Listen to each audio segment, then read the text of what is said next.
the program.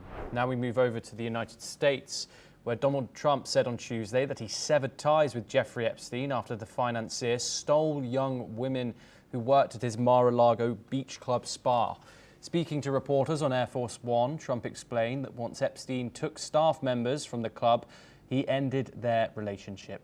Trump confirmed that the women were young employees hired from the spa, including Virginia Giuffre, who was 16 at the time. Trump's comments come amid renewed pressure on Epstein's associates, including Ghislaine Maxwell, to testify about their involvement in Epstein's crimes. Maxwell, who is serving a 20-year prison sentence for aiding Epstein's abuse, has said that she will testify before Congress only if granted immunity or a pardon. Her legal team also requested that questions be provided in advance. The House committee subpoenaed Maxwell to testify on August the 11th, but Chairman James Cromer stated that granting immunity was unlikely.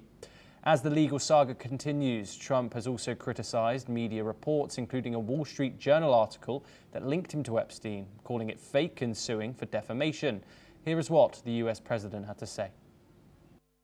By him, in other words, gone. And other people would come and complain, this guy is taking people from the spa. I didn't know that. And then when I heard about it, I told him, I said, listen, we don't want you taking our people, whether it was spa or not spa. I don't want him taking people. And he was fine. And then not too long after that, he did it again. And I said, out of here.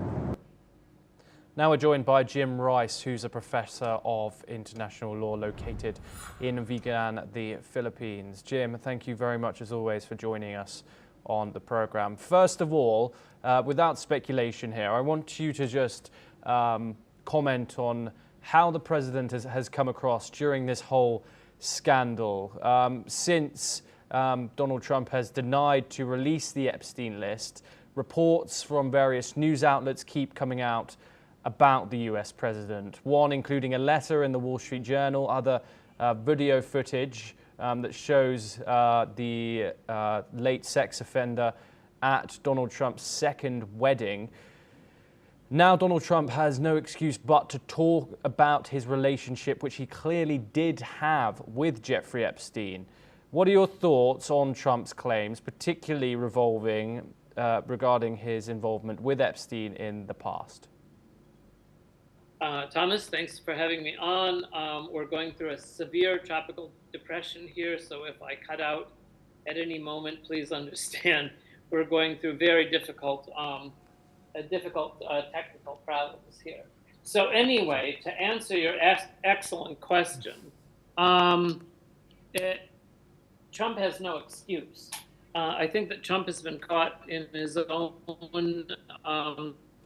web of lies here, and he's been lying to the American populace for many, many years, and now it's caught up with him. He had promised to release this Epstein file because it was an article of faith among the MAGA faithful that there was some deep state conspiracy involving sex offenders, presumably Democrats, and now it turns out to be him.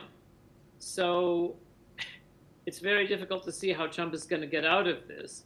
But essentially what has happened is that Trump is now using the Justice Department, which is meant to be independent, meant to be law enforcement, as his own personal law firm. And the corruption is growing, it's deepening, and I just don't see a way out of this for Trump. Yes, Jim Rice, thank you very much. You are joining us to give us more updates. Now we move over to the Indo-Pacific, where